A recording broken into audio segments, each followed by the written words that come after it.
Sveiki visi. Noriu paskaityti jums straipsnį, kuris vadinasi "Niekas nelaukia iš jaunų vyrų, kad šie kažką darytų ir jie atsako nedarydami nieko". Arba kitaip, šiukšlės į vidų ir šiukšlės į lauką. Aš rašau ir skaitau apie elito kultūrą ir įpročius, nes tai yra būdas man suprasti šį nepažįstamą pasaulį, kuriame atsidūriau. Mažiau skaitau apie vargšų ir darbininkų kultūrą, nes tai patyriau iš pirmų lūpų. Aš su tuo pažįstamas, bet kartais skaitau ir apie tai. Viena įžvalgi knyga yra Catherine Edin ir Marijos Kefalas. Knyga, kuri vadinasi "Pažadai, kurių galiu laikytis". Kodėl vargšės moteris pastato motinystę prieš vedybas? Savo knygoje Edin, Princetono sociologijos profesorė, ir Kefalas, Šventojo Juozapo universiteto sociologijos profesorė, tyrinėja, kodėl mažas pajamas gaunančios moterys neproporcingai dažnai yra nesusituokusios ir nesusijusios su savo vaikų tėvu. Įprastas plepių klasės atsakymas yra pinigai. Įprasta nuomonė, kad pinigų trūkumas lemia nesantuokinius gimdymus, tačiau nuskurdę namai yra pakankamai nesenas reiškinys. Praeito amžiaus 7-ame dešimtmetyje visose socialinėse klasėse daugumą vaikų augino abu tėvai, o iki 2005 metų jau taip nebebuvo. Vaikai gyvenantys su abiem biologiniais tėvais 60 metais praeitam amžiui gyveno pasiturinčiose šeimose 95 procentai, darbininkų klasės šeimose 95 procentai, o štai 2005-aisiais pasiturinčiose šeimose gyveno 85 procentai, o darbo klasės šeimose gyveno vos 30 procentų. Kasgi atsitiko? Šiandien vienas iš 6 amerikiečių vyrų nuo 25 iki 54 metų yra bedarbis arba apskritai nedalyvauja darbo pajėgose. O per pastarąjį pusšimtį metų vyrų patenkančių už grotų skaičius išaugo daugiau nei keturgubai. Nuo 1975 metų kalinių skaičius vienam gyventojui išaugo 5 kartus tarp baltųjų amerikiečių vyrų, kurių socioekonominis statusas yra žemesnėje 30 procentų, o tiems, kurie patenka į aukščiausius socialinio ekonominio statuso 20 procentų, rodiklis išliko beveik nepakitęs. Iš Edin ir Kefalas. Dauguma socialinių mokslininkų tyrinėjančių neturtingas šeimas mano, kad finansinės problemos yra šių išsiskyrimų priežastis. Galų gale, šie jaunuoliai auga ypač nepalankioje aplinkoje, bent jau pagal Amerikos standartus. Ir jie gauna prastą išsilavinimą, mažai įgūdžių bei turi mažai ateities perspektyvų. Pinigų trūkumas, kaip matysime, neabejotinai yra papildoma priežastis, bet tai retai yra vienintelis veiksnys. Dažniausiai tai yra jauno tėvo nusikalstamas elgesys, įkalinimo burtai, kurie po to dažniausiai seka, intimaus smurto modelis, jo lėtinė neištikimybė ir nesugebėjimas palikti narkotikų ir alkoholio ramybėje, dėl kurių santykiai šlubuoja ir miršta. Prastas jaunų vyrų elgesys yra svarbi ir dažnai nepastebima priežastis, dėl kurios išaugo betėvių namų skaičius. Daugiau iš knygos.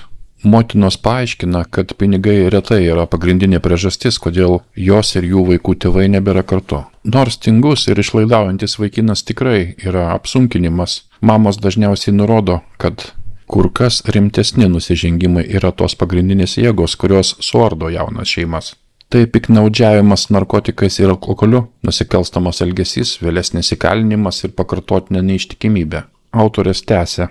Konfliktai dėl pinigų paprastai nekyla vien dėl to, kad vyras neranda darbo arba todėl, kad neuždirba tiek, kiek geresnių įgūdžių ar išsilavinimo turintis žmogus. Pinigai dažniausiai tampa problema, nes atrodo, kad jis nenori dirbti ilgą laiką, dažniausiai dėl problemų susijusių su pagarba. Kai kurie darbai, kuriuos jis gali gauti, nėra pakankamai apmokami, kad suteiktų jam reikiamos savigarbos, o kiti reikalauja, kad jis sutartų su nemaloniais klientais ir bendradarbiais bei išlaikytų nuolankų požiūrį į viršininką.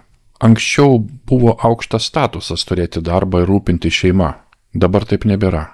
Tie, kurie sėdi socialinių kopičių viršuje arba šalia jų, tie, kurie sprendžia, koks elgesys yra prestižinis, nusprendė, kad šeimos stabilumas nėra svarbus. Įspūdingame straipsnėje Kvinslando universiteto teisės profesorius Patrickas Parkinsonas papasakojo apie savo patirtį tarptautinėje ekspertų grupėje susirinkusioje Jungtinių tautų būstinėje Niujorke aptarti šeimos politikos. Tame renginyje Parkinsonas pabrėžė stabilumą ir abiejų tėvų šeimų svarbą vaikams. Daugelis grupės narių sudarytojų iš akademinio elitų pasirinko išimti. Tačiau privačiai kai kurie iš jų šnabždėjo sutikdami. Parkinson rašo. Nustebau, kai viena iš ekspertų grupės narių, kuri labiausiai tvirtino, kad dviejų tėvų šeimos yra tik idealas, man ramiai pasakė, kai krovėmės daiktus, jog sutinka, kad šeimos stabilumas yra svarbus. Ji apibūdino griežtą tvarką ir nustatytą režimą savo namuose, kuriuose yra abu biologiniai, nors ir nesusituokę tėvai. Jos maži vaikai turi rutiną ir aiškias ribas, ir jie apribojo jų naudojimąsi televizoriumi. Tai buvo jų atlygis, o ne jų pramoginės dietos pagrindas. Taip, jis sutiko, kad stabilumas yra svarbus vaikams. Tačiau padariusi didžiulę nuolaidą mano požiūriui, ji juokaudama pasiūlė, kad man dabar geriau išeiti. Tai nebuvo atviras nusileidimas ir ji negalėjo to išreikšti susitikimo metu. Jos viešajame profesinėme pasaulyje santuoka yra nemadingiausia, o stabilumas nėra svarbus, jei jis kažkaip kontrastuoja su suaugusiųjų savo laimės siekimu. Ši labai išsilavinusi ir turtinga asmenybė savo vaikų atžvilgiu teikia pirmenybę stabilumui, tačiau atsisakė viešai pripažinti šią vertybę, kad mažiau pasisekusių šeimų vaikai taip pat galėtų pasinaudoti šeimos stabilumu. Jei esi kilęs iš skurdo ir chaoso, turi 3 priešus.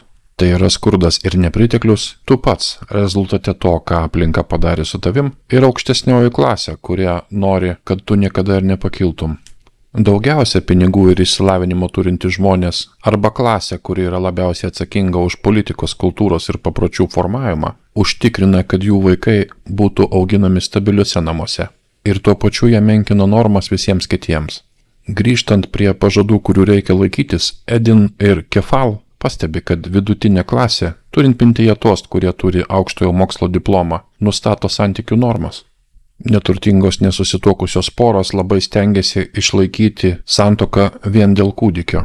Tačiau jie pasiskolino savo įsipareigojimo sampratą iš platesnės kultūros, o dauguma vidurioniosios klasės porų, kurios vis dar yra pasimatymų fazėje. Net tie, kurie gyvena kartu, mano, kad tol, kol jie nesusituokia, bet kuris iš partnerių gali bet kada pasitraukti. Ir padaryti tai dėl bet kokios priežasties. Žinoma, vidutinės klasės poros, kurios susitikinėja ir gyvena kartu, retai susilaukia bendrų vaikų. Autorės tęsia. Nesusituokę tėvai skolinasi iš labiausiai artimų normų. Viena vertus, jie laikosi finansinės atsakomybės ir, kaip matysime, seksualinės ištikimybės, kaip tai daro santuokinės poros, tačiau kita vertus pasitraukimas iš nesantuokinės sąjungos nėra vertinamas kaip įžado išdavystė. Ir daugiau ar mažiau tai yra normalu, jei atsiranda geresnis pasirinkimas. Išsilavinusi klasė nusprendė, kad sugyvenimo partnerystės yra tokios pat svarbios kaip ir santuokos, ir jie taip pat mano, kad yra normalu, jeigu akimirksniu pasitraukiama iš bendro gyvenimo. O vargšai ir darbininkai seka tuo pavyzdžiu. Savo ir savo vaikų nenaudai. Jie yra labiau linkę turėti vaikų ne santuokoje ir tada užmegzti daugybę santykių su įvairiais partneriais. Jie leidžia laiką investuodami į naujus santykius, nukreipdami dėmesį nuo savo vaikų. Tarp naujų tėvų, kurie yra nesusituokę, dažniausiai neturtingi arba priklausantis darbininkų klasiai, pusė užmezga naujus santykius, kai jų vaikams sukanka 5 metai. Tai yra tuo metu, kai jų vaikams reikia dėmesingos priežiūros, šie tėvai yra įsitraukę į intensyvų emocinį darbą, kurdami naujus romantiškus santykius. Tai yra nepastebėta priežastis, kodėl mažas pajamas gaunančių šeimų vaikai dažniausiai patiria nepriežiūrą. Prabangus įsitikinimai yra idėjos ir nuomonės, kurios suteikia statusą aukštesniai klasiai ir dažnai sukelia išlaidas žemesnėms klasėms. Edin ir Kefal apibūdina jaunų vyrų elgesį mažas pajamas gaunančiose apylinkėse. Channel, baltaodė, 33 metų turinti 3 vaikus, 15, 9 ir 3 metų, išsiskyrė su savo jauniausio vaiko tėvu iškart po to, kai mes su ja pirmą kartą susitikome. Kai vėliau paklausėme apie jį, jie atmestinai pasakė, jo šalia nebėra, aš jo atsikračiau. Jis čia buvo tik tam, kad miegoti, jis nenorėjo mokėti jokių sąskaitų ir nenorėjo nieko veikti. Kai jis buvo čia, jis tik mušėsi, ginčijosi ir gėrė. Turėjau jo atsikratyti. Ji, pasibjaurėjusi, sučiaupė lūpas, sakydama mums, kad tokie vyrai yra neverti savo vaikų. Dar daugiau. Jaunos mamos nuolat prieštarauja jauniems tėčiams, kurie per daug savo uždarbio iššvaisto alkoholiui, marihuanai, naujiems stereo komponentams, kompiuterių priedams, brangiai avaliniai ar naujiems drabužiams. O šeimos poreikiai jų nuomonė nėra tinkamai patenkinti. Emi baltaodė, 30-metė 3 vaikų mama, 6, 5 ir 3 metų, turėjo draugą, kuris nuolat dirbo, bet reikalavo išlaidauti savanaudiškiams užsiėmimams. Būtent tai galiausiai ir sulaužė jaunąją porą.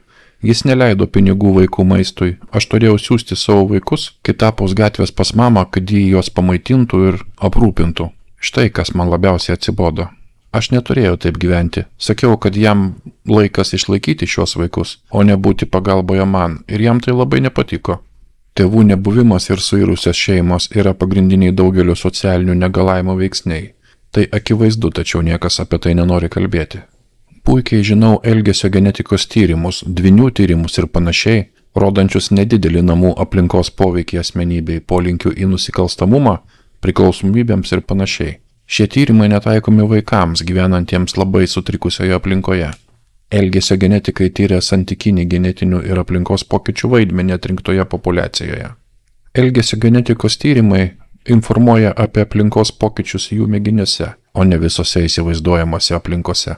Pavyzdžiui, yra daug tyrimų apie identiškus dvynius, atskirtus gimus ir kuriuos įvaikina skirtingos šeimos. Tyrėjai pastebi mažai skirtumų tarp šių dvynių, kai jie yra suaugę. Jų asmenybės, IQ, pageidavimai ir taip toliau labai panašus. Tačiau dvynius dažniausiai įvaikina nepažeistos viduriniosios klasės šeimos. Paprastai juos priima susituokę tėvai, turėdami galimybę peršokti ribojimus, kad būtų galima įsivaikinti. Be to, įtėviai yra tokie žmonės, kurie įsivaikintų, o tai įveda kitą panašumo sluoksnį. Dar nemačiau dvynių tyrimų, kai vieni identiški dvyniai būtų užauginti itin blogoje aplinkoje, o kiti geroje aplinkoje. Žvalgybos tyrinėtojas Russellas T. Warnas rašė: paveldimumo tyrimo imčių problema yra ta, kad juos paprastai sudaro daugiau vidutinės ir aukštesnės klasės asmenų, nei būtų reprezentatyvioje imtyje. Tyrimo rezultatai parodys, kad genai yra svarbus, jei žmogus jau gyvena pramoninėje šalyje namuose, kur tenkinami pagrindiniai poreikiai. Neaišku, kaip šitie rezultatai taikomi asmenims esantiems labai nepalankioje aplinkoje. Skyriuje Genai ir protas psichologas Davidas Likenas teigia: jei dvyniai būtų atskirti kaip kūdikiai ir apgyvendinti su vidutinės klasės Minnesoto šeima, o kitas su 18 metų nesusituokusia motina gyvenančia pietų Bronkse, po 30 metų dvyniai būtų tikrai skirtingi. Taip, už žmogaus savybės ir elgesį atsakingi genai, tačiau šios savybės taip pat reaguoja į socialinės normas ir kitus aplinkos veiksnius. Pavyzdžiui, ūgis yra 90% paveldimas, tačiau jis vis tiek yra veikiamas aplinkos. Prieš Korėjos padalijimą šiauriečiai buvo aukštesni už pietiečius. Šiandieną šiaurės korėjiečiai yra vidutiniškai 6 coliais žemesni nei pietų korėjiečiai. Ar jų genai pasikeitė? Ne, pasikeitė jų aplinka. Nutukimas yra labai paveldimas, nuo 40 iki 70%, tačiau nuo 1982 metų nutukusių amerikiečių procentas išaugo trigubai. Prieiga prie maisto privertė žmonės keisti savo elgesį valgant daugiau. Tabako vartojimas yra labai paveldimas nuo 60 iki 80%, tačiau nuo 1982 metų rūkančių amerikiečių procentas sumažėjo perpus. Griežtos normos prieš rūkimą privertė žmonės keisti savo elgesį mažiau rūkant.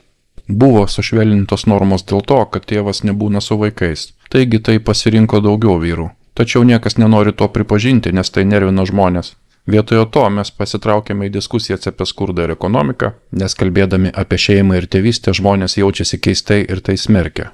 Tačiau jauni vyrai darys tik tai, ko iš jų tikimasi. Ir daug ko buvo galima tikėtis. Buvo socialinės normos daug dirbti, aprūpinti, rūpintis artimaisiais ir panašiai.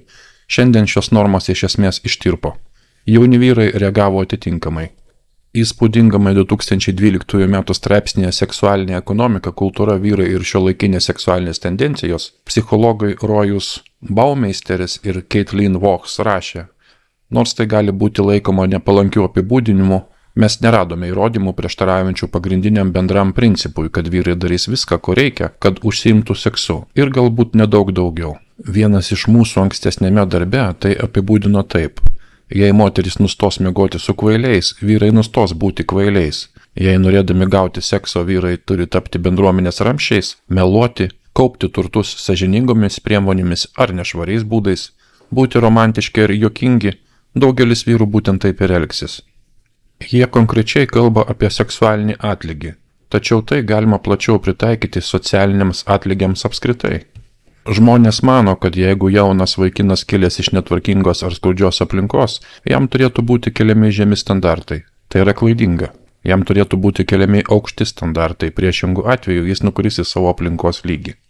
Ir priešingai, jaunam vyrui iš stabilios ir turtingos aplinkos mažiau reikia išorinio spaudimo, jo pasirinkimų gausu ir jis turi mažiau kenksmingų trukdžių. Tu pastatai vaikiną į chaotiškas ir skurdžias aplinkybės ir tada nusprendi nieko iš jo nesitikėti.